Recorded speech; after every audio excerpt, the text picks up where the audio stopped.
There is a comforting version of the Emperor that the Imperium teaches its children, a golden figure of flawless intention, a benevolent architect who forged heroes to save a dying species. That story is repeated so often it begins to feel inevitable, like gravity or faith. But there's another version that exists only in fragments, in redacted gene records, in the broken testimonies of survivors, in prayers that hesitate before speaking his name. This is the Emperor who did not merely create warriors, but unleashed things that could never fully be controlled. Not mistakes, not accidents. Deliberate choices made under unbearable pressure. Because when humanity stood on the edge of extinction, purity became a luxury, and survival demanded creations that were never meant to exist in peace. Some call them angels, some call them sons. But buried beneath all that reverence is a quieter truth the Imperium refuses to confront. The Emperor did not just save mankind. He changed it forever by deciding that monsters were an acceptable price. If you're drawn to the uncomfortable truths buried beneath Imperial myth, and you want more journeys into the places where faith and fear overlap, support this channel by liking the video, sharing it with someone who listens closely, and subscribing so you don't lose your place in the archives. Some stories were never meant to be forgotten, only suppressed. The galaxy did not end all at once. It eroded. Systems failed quietly before they burned. Worlds collapsed inward long before they screamed. By the time the Emperor began to move openly, humanity was already living in the afterimage of its own greatness, surrounded by the wreckage of technologies it no longer understood and enemies that remembered it when it was strong.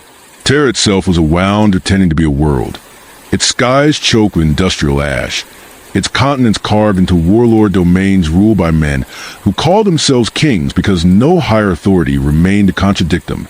Survival was not a vision. It was a daily calculation measured in calories, ammunition, and how many bodies could be spared before morning. The Emperor watched all of this from the inside, not as a distant god, but as a presence woven to the collapse, moving among fractured regimes and broken institutions that no longer believed unity was possible. The idea that humanity could be saved by gentler means had already died by the time his plans began to take shape. Diplomacy failed when worlds could no longer feed themselves. Mercy failed when desperation taught people that cruelty was efficient. Even faith failed, splintering into 1,000 local cults that promised protection and delivered only more blood. The galaxy did not reward restraint. It punished it. The threats were not abstract. Orcs mass on the edges of once civilized systems, their numbers growing with every victory, their brutality simple and relentless. Necron tombs stirred beneath forgotten worlds, ancient machines waking without malice or mercy, indifferent to human pleading. Warp storms swallowed entire regions, cutting planets off for generations, leaving them to rot or mutate in isolation.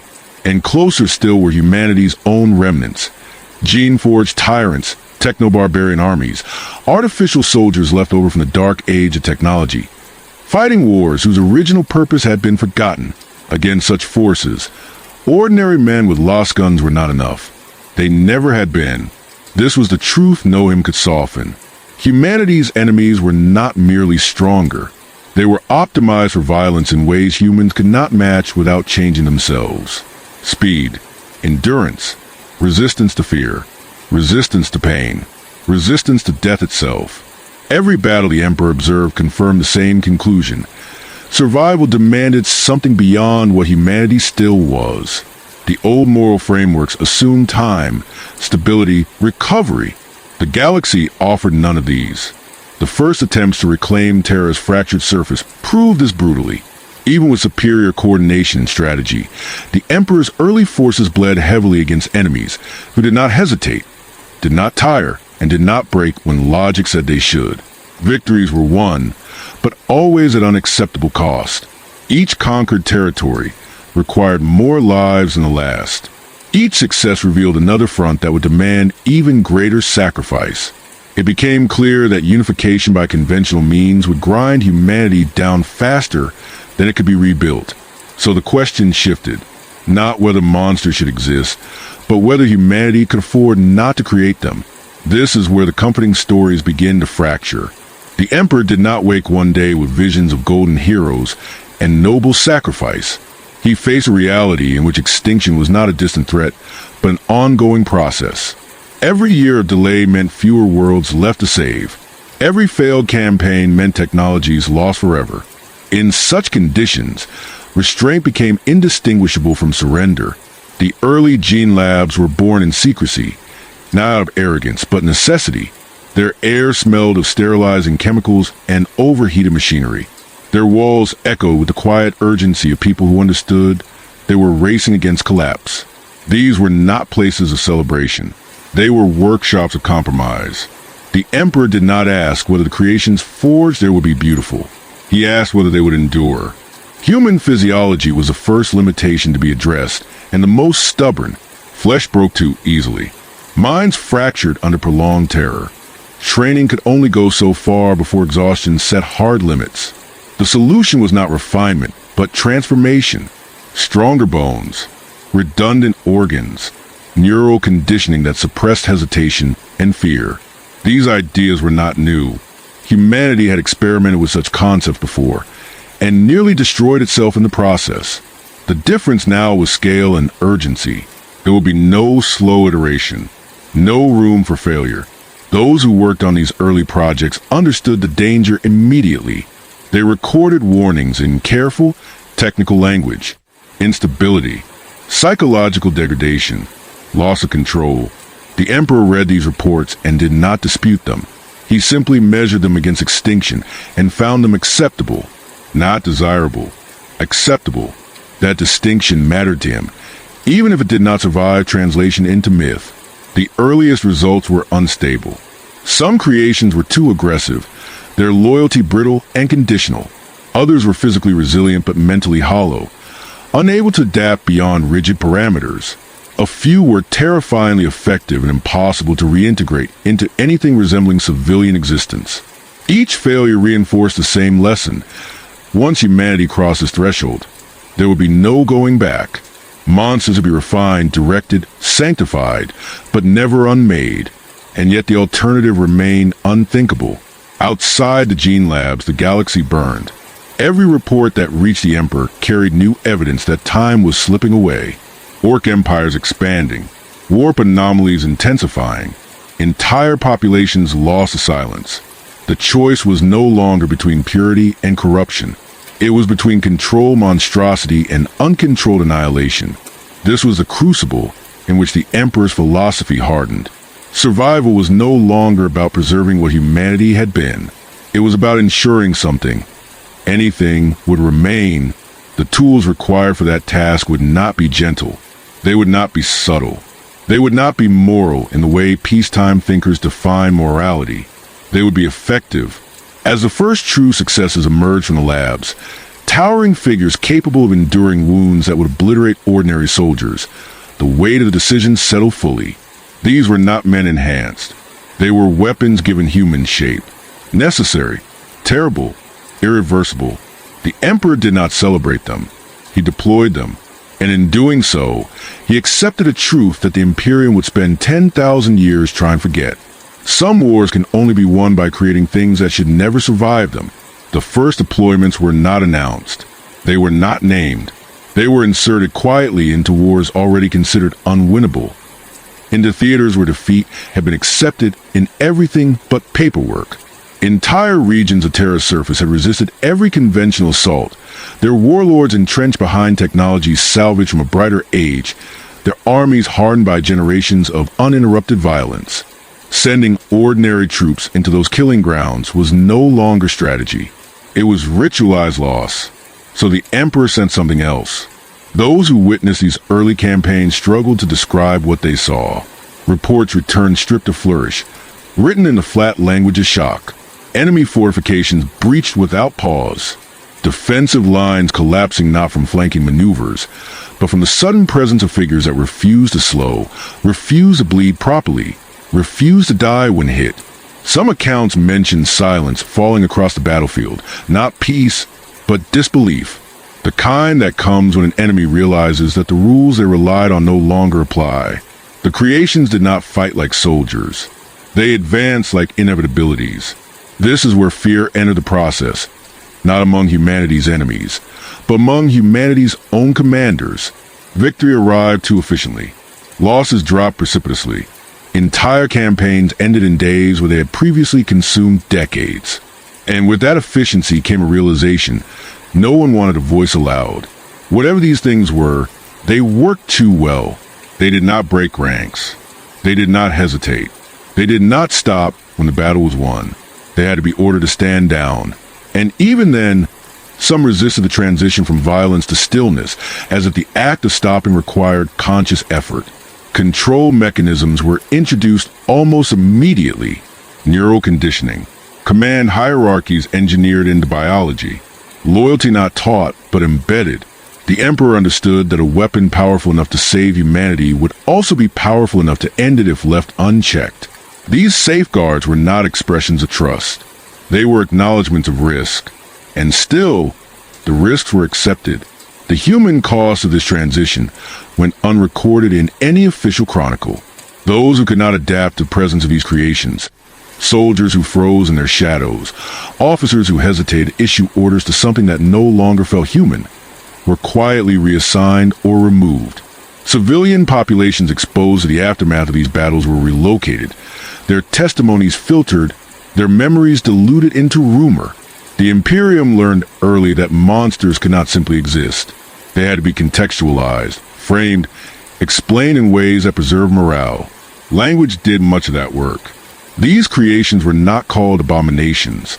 They were called assets, strategic instruments, necessary interventions. Over time, even those terms softened. Protectors, exemplars. The shift was subtle but profound. What began as emergency measures slowly transformed into ideals. This was not deception in the crude sense. It was adaptation. Humanity reshaped its values to survive alongside what it had created. The Emperor allowed this to happen because preventing it would have required dismantling the very tools keeping humanity alive. Faith, myth, and reverence became containment mechanisms as much as inspiration. If people believed these beings were righteous, they would stop asking whether they were dangerous. Yet even as victories mounted, the Emperor did not expand their use recklessly. Records suggest hesitation, delays. Entire theaters left to burn while refinement continued elsewhere. He understood something that later generations would prefer not to acknowledge. The more these creations were used, the more indispensable they became. And once a civilization relies on monsters, it begins reorganizing itself around them. That reorganization was already underway. Command structures adjusted to accommodate warriors who did not fatigue or fear in the same ways humans did. Battle doctrines evolved to assume their presence. Logistics chains shifted, prioritizing resources that supported these creations over those meant for ordinary troops. The galaxy did not just receive new defenders. It began to revolve around them. And in that quiet shift, something essential changed. Human soldiers fought differently when they knew something unstoppable would arrive eventually. Risk calculus altered. Sacrifice became easier to justify. After all, if monsters existed to end wars, then any cost paid before their arrival could be framed as temporary, necessary, acceptable. The Emperor saw this too, and it troubled him more than any technical instability, because this was not a flaw in the creations themselves. It was a flaw in how humanity responded to them. The Emperor's decision had solved the immediate problem of survival. It had not solved the deeper problem of what survival would mean afterward. By the time Terra was unified and the Great Crusade loomed on the horizon, the path was set. The galaxy would be reclaimed not by ordinary men struggling against impossible odds, but by beings designed to erase those odds entirely. Humanity would follow in their wake, rebuilding worlds already broken open by unstoppable force. The monsters were no longer experiments. They were precedents. And precedents have a way of outliving the circumstances that justified them. As the Emperor prepared to unleash these creations beyond Terra, toward the stars themselves, he understood that the galaxy would never see humanity the same way again, nor would humanity see itself the same way. The price of survival was no longer theoretical. It was marching, armored and silent, toward a future that would be secured by fear as much as hope. The question was no longer whether monsters were necessary. The question was what would happen when the Imperium forgot that they were ever meant to be temporary. Before there were banners, before there were names spoken with reverence, there were only deployments marked by numbers and locations already written off as lost. The Emperor did not unveil his creations to cheering masses or triumphant councils. He introduced them to the galaxy the way one introduces a blade, quietly and where it would cut deepest. These early forces were never meant to be seen as symbols. They were meant to end problems that could not be solved any other way. Those who first fought beside them did not understand what they were witnessing. Ordinary soldiers expected reinforcements, perhaps heavier armor or more disciplined troops. What arrived instead unsettled them in ways they struggled to articulate. The air changed when these creations entered the field. Not dramatically, not with some supernatural presence, but with a shift in momentum so sudden it felt like physics had been rewritten. Enemy fire that would have pinned human units became an inconvenience. Wounds that should have dropped a man instead slowed these beings for a step. Sometimes not even that. They moved through kill zones without urgency, without fear, as if the concept had never been installed in them. At first, soldiers felt relief. Relief is natural when something else absorbs a danger meant for you. But relief curdled quickly into unease. These creations did not fight with human forces so much as around them. Coordination was minimal. Orders were acknowledged with brief signals and executed with ruthless efficiency that left no room for improvisation from those nearby. Entire enemy positions were erased before infantry support could arrive, leaving silence where resistance had been seconds earlier. Victory came too fast, too complete. After-action reports reflect this discomfort if you know how to read them. Phrases like operational deviation and unexpected engagement resolution appear with unusual frequency. Commanders struggled to describe outcomes that bypassed traditional stages of battle. There were no heroic holds, no desperate breakthroughs, just abrupt endings. Wars do not like abrupt endings. They leave too many unanswered questions. Containment protocols were introduced almost immediately, not to restrain the enemy, but to restrain these tools. Designated deployment windows, restricted interaction with civilian populations, clear lines of authority that place these beings outside normal chains of command while still binding them tightly to the Emperor's will. They were not trusted. They were managed. That distinction mattered. The Emperor observed closely, adjusting parameters with every engagement. Some early creations proved too aggressive, pursuing enemies beyond strategic necessity, requiring forceful recall. Others demonstrated loyalty so absolute it bordered on mechanical, completing objectives without regard for collateral consequences. These flaws were not unexpected. They were the natural result of compressing evolution into design. Humanity was attempting to shortcut processes that once took millennia, and the results carried that strain in every movement. Failures were dealt with efficiently. Units that could not be stabilized were withdrawn. Some were dismantled. Others were repurposed in ways never recorded. The Imperium would later insist that every creation had been part of a perfect plan. The truth was harsher. Iteration happened in blood. Each battlefield became a proving ground not just for enemies, but for the creations themselves. This period is almost entirely absent from official histories, not because it was insignificant, but because it is inconvenient. Legends require clean origins. These beginnings were anything but clean. They were frantic, uncertain, and often terrifying to those involved. There were no speeches celebrating success, only quiet recalibrations and sealed reports. Human soldiers who fought alongside these tools developed complex reactions. Some became dangerously dependent, taking risks they never would have dared before, trusting that the monsters would arrive in time. Others grew resentful, watching their own sacrifices rendered invisible by victories that erased struggle itself. A few simply broke, unable to reconcile what they were asked to fight beside. Those individuals were quietly reassigned, their psychological evaluations filed under stress-related incompatibility. The Emperor saw all of this. He understood that creating monsters was not just a military decision, but a cultural one.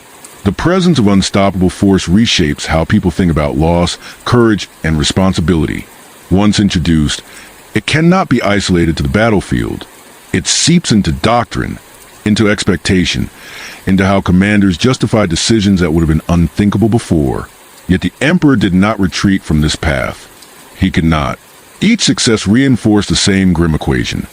Without these tools, humanity lost worlds faster than it could reclaim them. With them, the tide turned. Entire regions stabilized. Enemy coalitions fractured. The galaxy began, slowly, to bend. And bending the galaxy required leverage. These creations were that leverage. They were not yet legends. They were not yet symbols of divine wrath or noble sacrifice.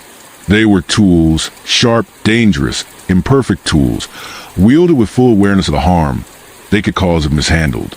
The Emperor accepted that risk because the alternative was extinction.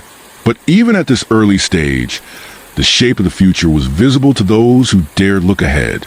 Tools that work this well are never set aside. They become essential. They redefine what success looks like. And once that happens, restraint stops being a virtue.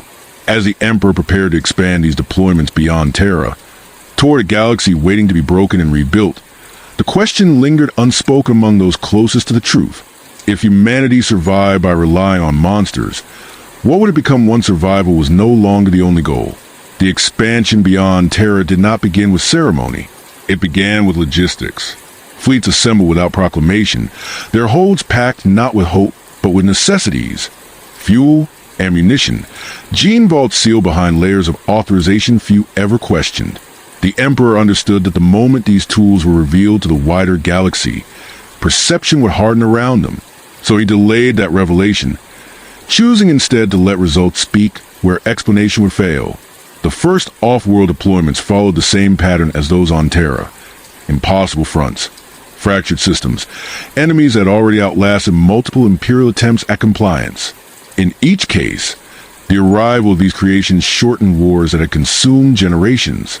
Resistance collapsed not because the enemy lacked courage, but because courage could not compensate for the sudden absence of limitation.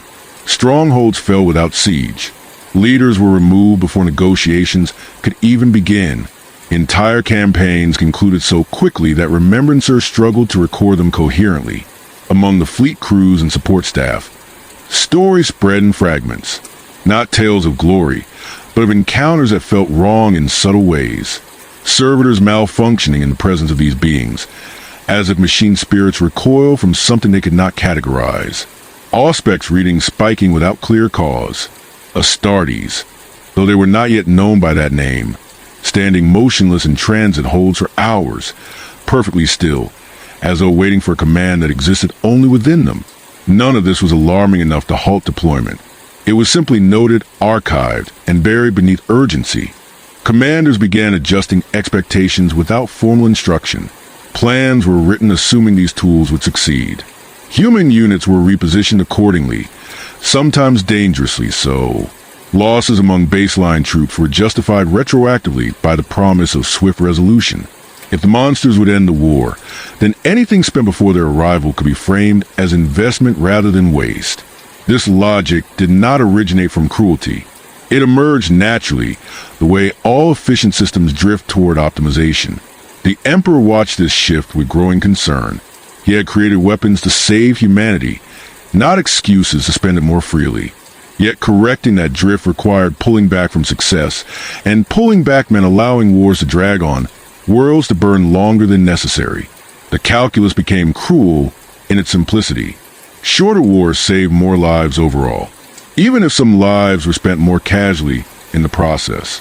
This is where the line blurred, where tools began shaping behavior rather than serving it. Attempts were made to humanize the creations, to give them names, ranks, identities that might anchor them within Imperial culture. These efforts met mixed success. Some responded well, integrating into command structures with an unsettling ease. Others remained distant, their presence tolerated but never fully understood. In private reports, commanders noted that speaking to them felt less like issuing orders and more like aligning vectors. Communication became technical, stripped of emotion. It worked better that way. Failures continued, though fewer than before. Some creations proved too volatile, their aggression exceeding even battlefield necessity. Others exhibit fixation behaviors, pursuing objectives long after strategic value had evaporated. These units were withdrawn quietly, their existence erased, lessons extracted without acknowledgement of the cost. Each failure refined the process, smoothing rough edges while hardening the core. By the time the Great Crusade began in earnest, the tools had changed, not perfected, but stabilized enough to be unleashed on a scale previously unimaginable.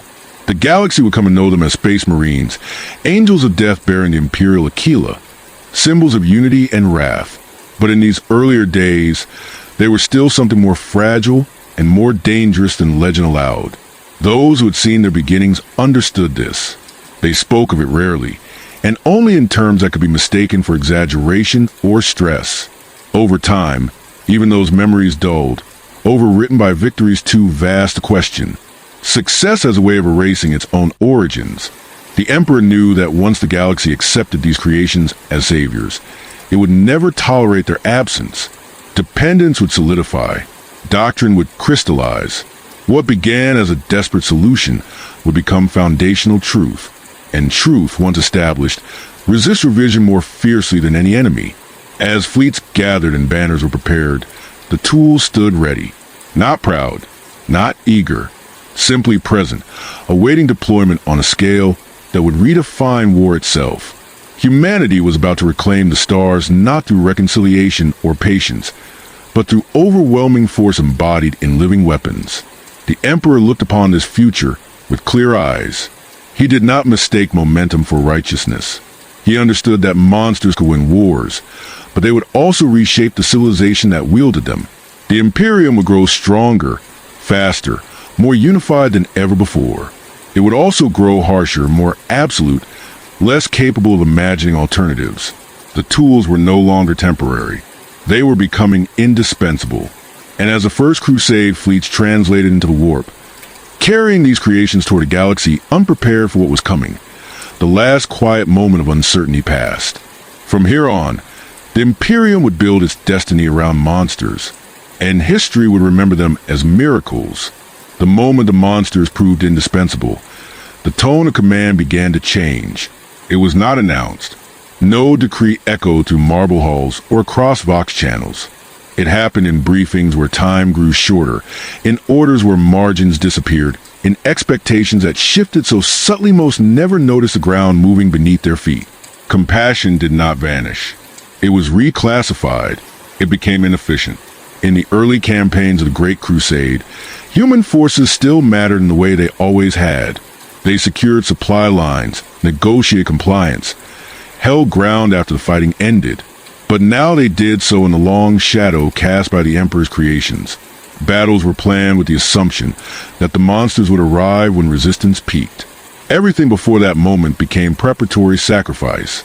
Lives were spent to soften targets, to fix enemy positions, to force reactions that could be exploited once a decisive force entered the field. This was not cruelty. It was optimization. Commanders adapted quickly. They learned which worlds could be taken intact by conventional means, and which required immediate, overwhelming intervention. The latter category expanded with each success. Why waste months grinding down a defiant system when monsters could break it in days? Why negotiate when fear accomplished compliance faster than diplomacy ever had? Each choice made sense in isolation. Together, they formed a doctrine that privileged speed over mercy.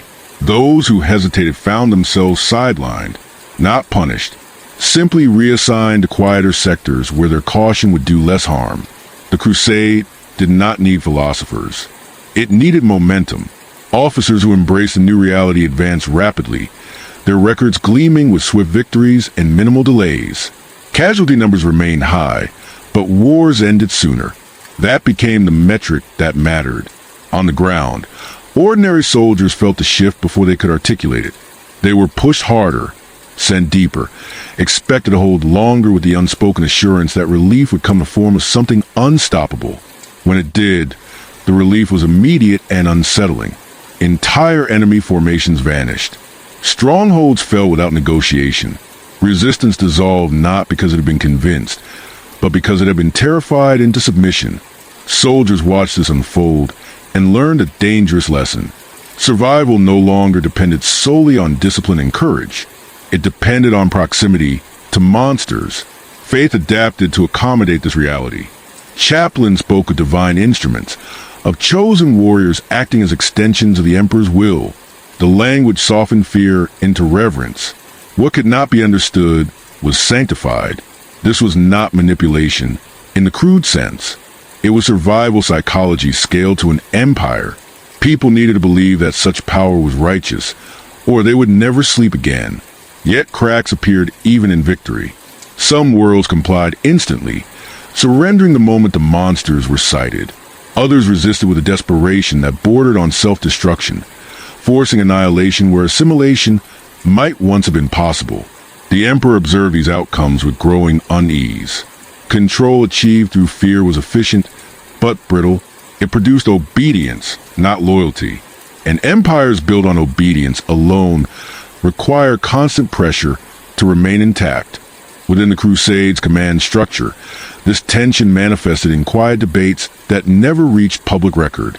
How much force was too much? How often should the monsters be deployed? Were they still a solution, or had they become a crutch? These questions were raised carefully, framed as logistical concerns rather than moral ones. The Emperor listened. He did not dismiss them, but he also did not slow the crusade to address them fully. The galaxy was still too dangerous, too vast, too unforgiving. Over time, restraint became the exception rather than the rule. Worlds that might once have been spared devastation were now broken swiftly to ensure compliance. Human forces were increasingly treated as supporting elements rather than primary agents. Their sacrifices were justified by the promise of a shorter war. The logic was sound. The consequences were corrosive. The monsters themselves were not blind to this shift. Some adapted seamlessly, executing their roles with clinical precision. Others displayed behaviors that troubled observers, an eagerness for battle that exceeded necessity, a disinterest in post-conflict stabilization, a tendency to view resistance as something to be eradicated rather than understood. These traits were noted, monitored, and quietly normalized. After all, monsters were not created to empathize. They were created to end wars. And yet, something fundamental had been lost in the transition from tool to cornerstone. The Emperor's creations were no longer emergency measures deployed sparingly. They were the foundation upon which strategy was built. Compassion, once a guiding principle even in war, became a variable to be adjusted based on efficiency. This was the cost no victory parade acknowledged. As the Great Crusade surged onward, reclaiming world after world, the Imperium grew accustomed to a new normal. Fear became an instrument of governance. Speed became proof of righteousness. And the monsters, once a desperate gamble, became the standard by which all other forces were judged. The Emperor stood at the center of this transformation, aware of every compromise, every erosion of principle. He did not avert his gaze. He simply continued forward, carrying the knowledge that stopping now would unravel everything achieved so far. Control had replaced compassion, and the galaxy was bending accordingly. The erosion became visible not in what was said, but in what was no longer questioned. Briefings shortened. Objections softened into footnotes. Words like necessary and efficient replaced older terms that once carried moral weight. Entire populations were reduced to variables, their futures decided by how quickly resistance could be extinguished. The crusade did not slow to mourn what it broke. It cataloged outcomes and moved on. Human commanders learned to think in shadows cast by the Emperor's creations. They planned assaults knowing that their own forces were no longer the decisive element, only the prelude. When losses mounted, they told themselves the same truth again and again. The monsters would end this soon. And when that end arrived in a storm of violence, so absolute it felt unreal, the relief drowned out any lingering doubt. Victory has a way of forgiving everything that comes before it. This new logic altered discipline in ways no regulation addressed. Soldiers pushed harder because they believed they were no longer alone. Retreats were delayed because someone else would arrive to clean the field. Sacrifice became easier to order when commanders no longer had to watch its consequences stretch across months or years. The monsters compressed time itself, turning prolonged suffering into brief, catastrophic moments. To many, this felt merciful. But mercy delivered through annihilation leaves scars that do not fade easily. Some worlds never truly recovered. Compliance achieved through terror produced silence rather than cooperation. Cities rebuilt their infrastructure, but not their trust. Administrative officials reported rising resource yields, while quietly flagging persistent unrest. The Emperor saw these reports and understood the pattern. Control achieved without compassion required constant reinforcement. The monsters could break worlds, but they could not teach them to belong. Within the ranks of the creations themselves, changes continued. Prolonged exposure to constant deployment altered their behavior in subtle ways. Some grew more distant, interacting with baseline humans only when operationally required. Others developed fixation on objectives that went beyond assigned parameters, treating resistance as a personal affront rather than a strategic obstacle. These tendencies were logged, discussed, and ultimately tolerated. They did not hinder effectiveness. In some cases, they enhanced it. The Emperor faced a narrowing corridor of options. To pull back now, to reduce reliance on these beings, would invite longer wars, higher cumulative casualties, and the risk of worlds slipping back into chaos. To continue meant accepting that compassion would remain secondary to control. He chose continuation, not because he was blind to the cost, but because he believed the cost of stopping would be greater. This decision marked a quiet turning point. The Imperium stopped asking whether the monsters should exist, and began asking only how best to use them. Moral debate gave way to technical discussion. Adjustments were framed in terms of output and stability. Humanity had not just accepted the monsters, it had reorganized itself around them. Faith absorbed this shift seamlessly. Ecclesiarchal language evolved to portray the Emperor's creations as instruments of divine judgment, their brutality reframed as righteous inevitability. To fear them became a form of impiety. To question their necessity became heresy. In this way, doubt was neutralized without needing to be silenced directly. Belief did the work more efficiently. The Emperor allowed this myth-making to continue, because dismantling it would have required exposing truths too destabilizing to survive. People needed certainty. They needed to believe that what was happening was not just effective, but right. In a galaxy where every certainty had been stripped away, righteousness became another weapon. Yet even as control tightened, the Emperor did not lose sight of what had been sacrificed. He saw how easily efficiency displaced empathy, how quickly speed replaced restraint. He knew that monsters, once normalized, would continue to find the Imperium long after Crusade ended. The civilization being built would inherit not just reclaimed worlds, but the methods used to reclaim them.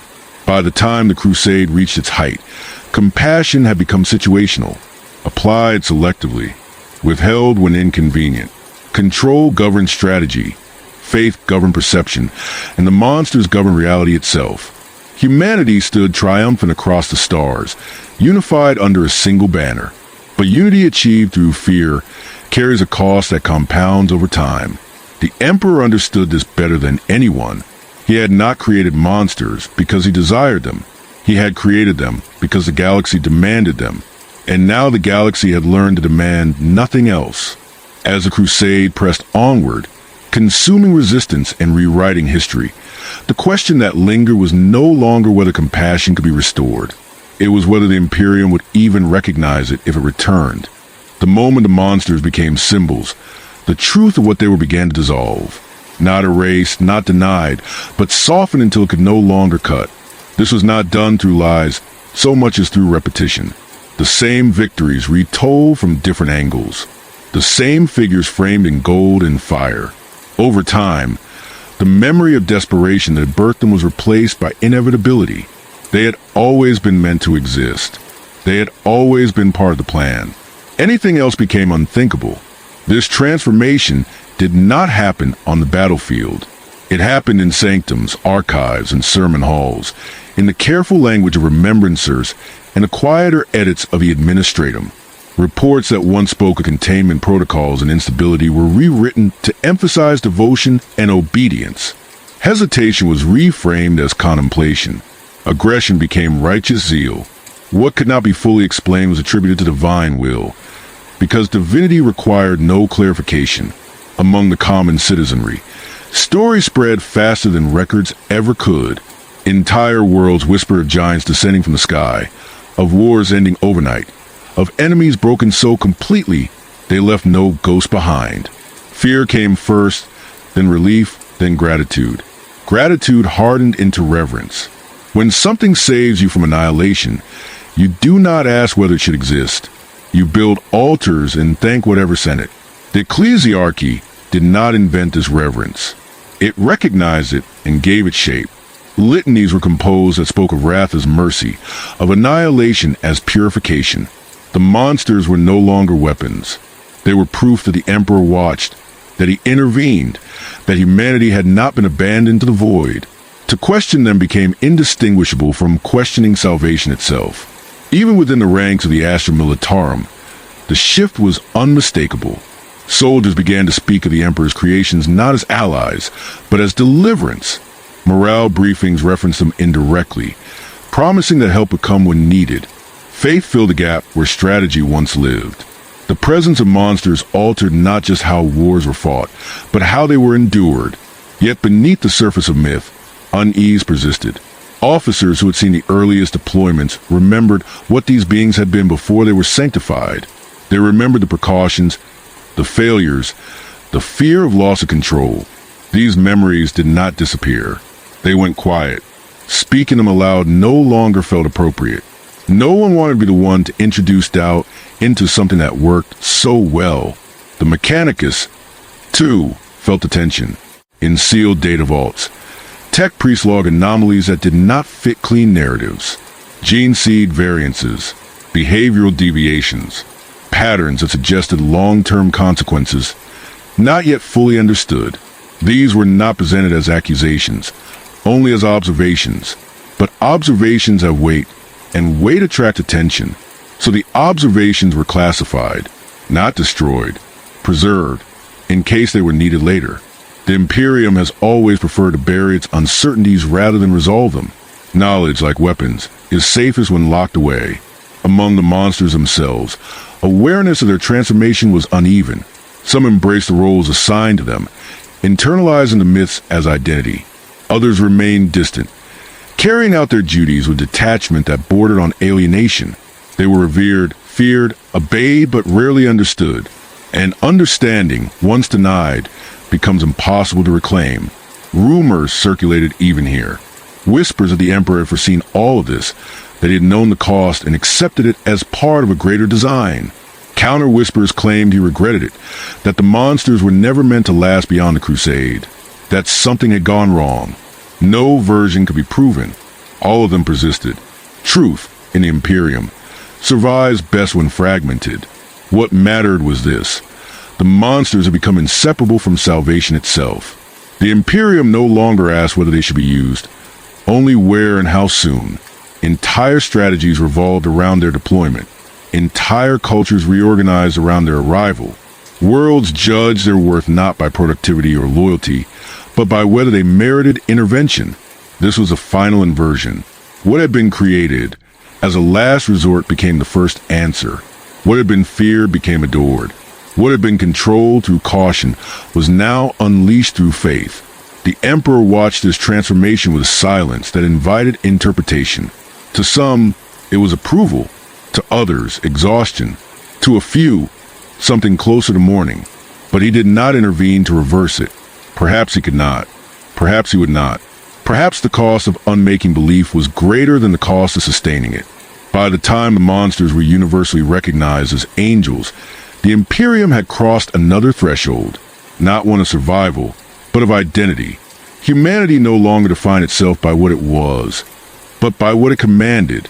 And once salvation takes the shape of monsters, it becomes impossible to imagine salvation any other way. Once belief took hold, it spread faster than any fleet. Faith required no supply lines, no authorization codes, no careful calibration. It moved through rumor and repetition, through the way survivors spoke about what had saved them, and the way priests chose which details to emphasize. The Emperor's creations became shorthand for certainty in an uncertain galaxy. Their arrival meant the war would end. Their presence meant the Emperor still watched. In time, these assumptions hardened into doctrine. This doctrine did not need to be written to be enforced. It shaped behavior instinctively. Governors delayed compliance negotiations until monsters appeared, believing resistance without them was pointless. Rebel leaders surrendered not to diplomats, but to the promise that these beings would be withheld. Entire populations measured their worth by whether they had been deemed important enough to merit intervention. The absence of monsters became a judgment, as damning as their arrival was decisive. Within the Imperium's machinery, this reliance bred quiet distortions. Resources flowed preferentially toward maintaining and deploying the Emperor's creations, often at the expense of conventional forces. Human regiments found themselves undersupported, expected to endure longer because something stronger would eventually arrive. Losses among baseline troops became easier to rationalize. After all, the Angels would make it right in the end. The war would be shortened. The numbers would balance. The monsters themselves felt the weight of expectations settle into permanence. Some internalized a reverence, shaping their identity around the role of divine instrument. Others rejected it privately, continuing to see themselves as weapons forged for necessity rather than objects of worship. Neither response changed how they were used. Once myth replaces origin, intention becomes irrelevant. What matters is function. In sealed chambers and encrypted archives, dissent still existed. A handful of Imperial scholars, Mechanicus savants, and long-serving commanders exchanged concerns in language so cautious it bordered on ritual. They spoke of dependency, of cultural atrophy, of the danger inherent in allowing any single solution to dominate all others. These discussions never reached public forums. Not because they were suppressed violently, but because no one could offer an alternative that did not feel like regression. The Emperor's silence on these matters became its own scripture. Some claimed it proved his approval, that the monsters were exactly what he had intended all along. Others believed the silence reflected a burden too heavy to articulate, a recognition that the Imperium had moved beyond the point where reversal was possible. Both interpretations flourished. Both served the same end. Continuation. The greatest change was subtle and almost invisible. Compassion did not disappear entirely. It was compartmentalized, applied selectively to those who submitted quickly, withheld from those who did not. Mercy became conditional, a reward for obedience rather than a principle. The monsters enforced this logic effortlessly. Their very existence transformed mercy into leverage. Worlds broken by fear rebuilt themselves in the image of that fear. Militarized cultures flourished. Education emphasized obedience and readiness. Faith centered on deliverance through annihilation of the Emperor. The Imperium grew vast, unified, and deeply brittle. It could respond to threats with overwhelming force, but struggled to imagine coexistence without dominance. The Emperor understood this outcome even as he allowed it to unfold. He had chosen survival over purity, control over compassion, because the galaxy left no room for gentler solutions. Yet he also knew that choices made under extinction pressure do not dissolve when the pressure eases. They calcify. They become tradition. And tradition, once sanctified, resists examination more fiercely than any enemy. By the end of the Crusades' early expansion, the monsters were no longer seen as compromises. They were seen as proof. Proof that humanity deserved to rule. Proof that resistance was futile. Proof that the Emperor's vision was absolute. The origins that contradicted this narrative faded into irrelevance, remembered only by those who had been present at the beginning and understood how desperate those days had truly been. The Imperium did not forget the monsters' origins out of malice. It forgot them because remembering would have required confronting the truth that salvation had come at a cost still being paid, that the line between protector and terror had been crossed knowingly, and that crossing it had reshaped everything that followed. As banners were raised and histories rewritten, the monsters stood unchanged, still fulfilling the role they had been designed for. They ended wars. They enforced compliance. They embodied certainty in a universe that devoured doubt. But certainty carries its own danger. When salvation takes the shape of monsters, the Imperium no longer asks what is becoming. It only asks how quickly the monsters can be deployed. And in that silence, the price continues to grow. Long after banners were raised and the Crusades' early triumphs hardened into official history, the cost of the Emperor's decision did not vanish. It merely changed form. The wars grew larger, more distant, less personal, but the underlying structure remained the same. Humanity survived because it had learned to rely on monsters, and reliance reshaped everything that followed. What had begun as a desperate answer to extinction became the foundation of an empire that no longer remembered how to stand without them. The Imperium's enemies adapted, as enemies always do. Orc empires grew more brutal, learning to fight not just soldiers but inevitability itself. Necron dynasties calculated engagement windows with cold precision, withdrawing when annihilation became likely and returning when it did not. Even human rebellions evolved, understanding that provoking the monsters invited obliteration, while drawing out conflict against conventional forces bled the Imperium slowly and quietly. War became a dialogue shaped entirely by the presence of the Emperor's creations, whether they appeared or not.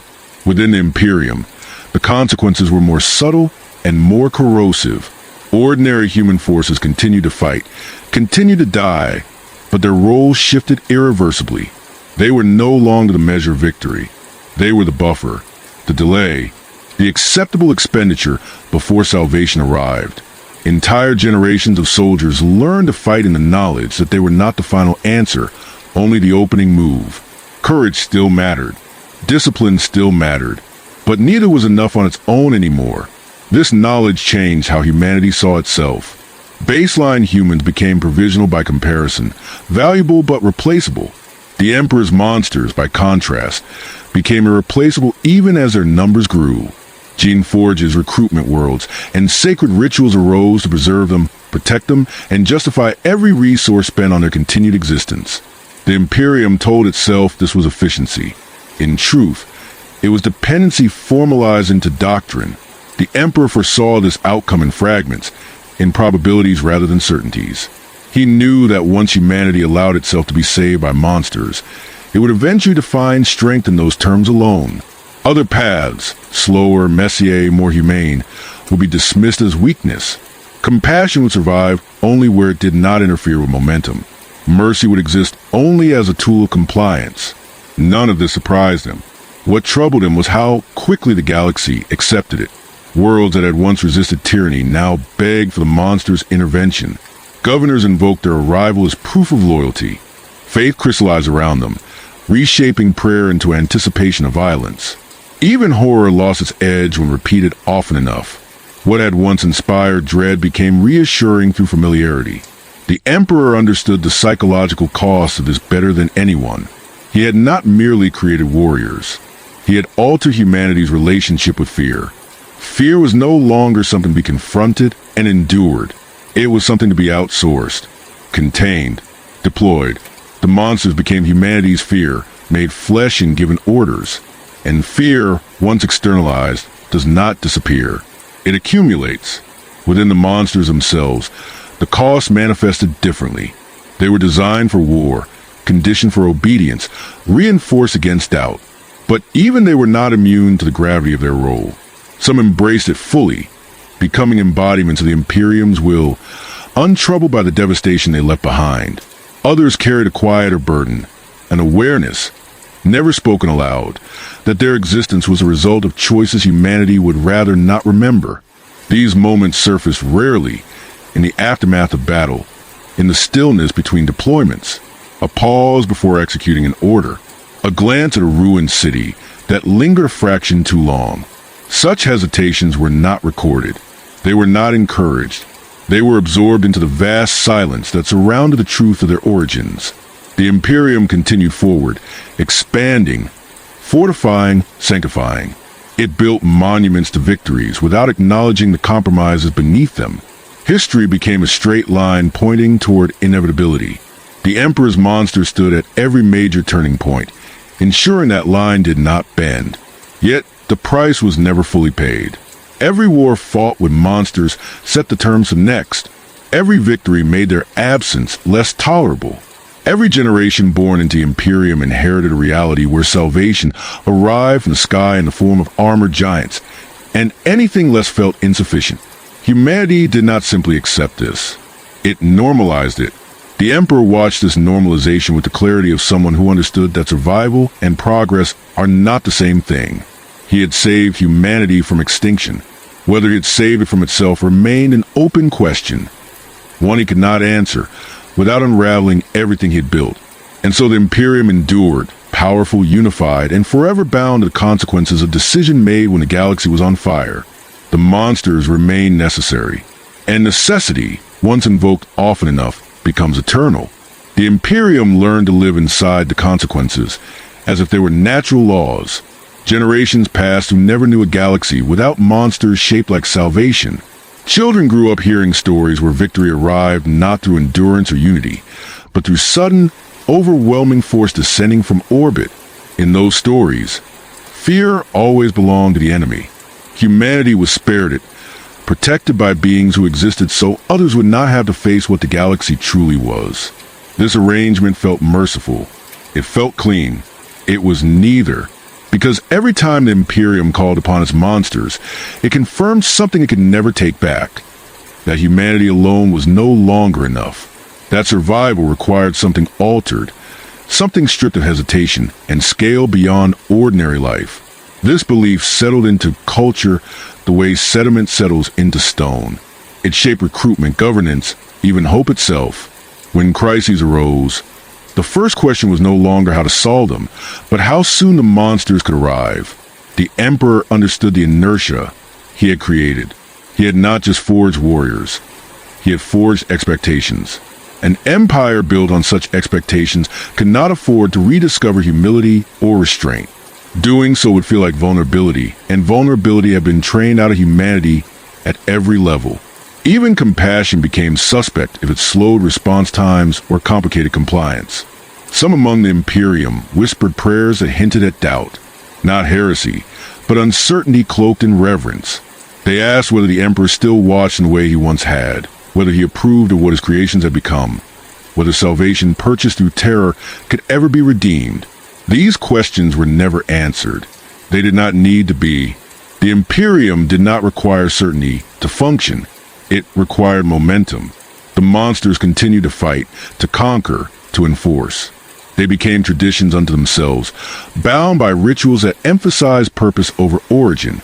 Their earliest failures vanished into sealed vaults. Their compromises were recast as divine mysteries. What began as necessity hardened into destiny. And destiny, once declared, absolves everything that follows. The Emperor's greatest burden was not that he created monsters. It was that he created a future that could not imagine life without them. Even had he wished to reverse the decision, the Imperium would not have survived the attempt. Faith would fracture. Command would stall. Enemies would sense weakness and surge forward. The monsters were no longer a solution. They were infrastructure. So the price continued to be paid quietly, endlessly, in ways that rarely made it into history. In the lives of ordinary soldiers sent to hold lines until salvation arrived. In worlds broken too thoroughly to ever truly belong again. In a civilization that learned to equate righteousness with annihilation and peace with silence. The Emperor did not escape this cost.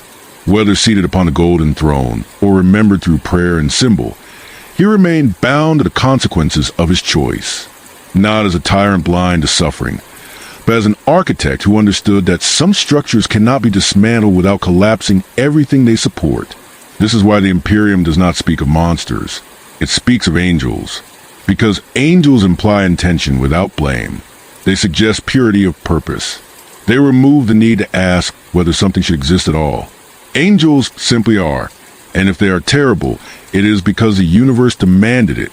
But beneath the hymns and banners, beneath the sanctified lies and softened truths, the reality remains unchanged.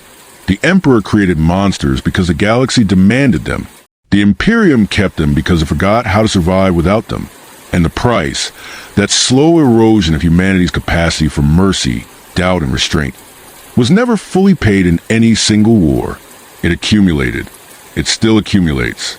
Every time salvation arrives wrapped in armor and fire, the Imperium chooses certainty over conscience once again. And each time, the distance between protector and terror grows smaller, harder to define, easier to ignore.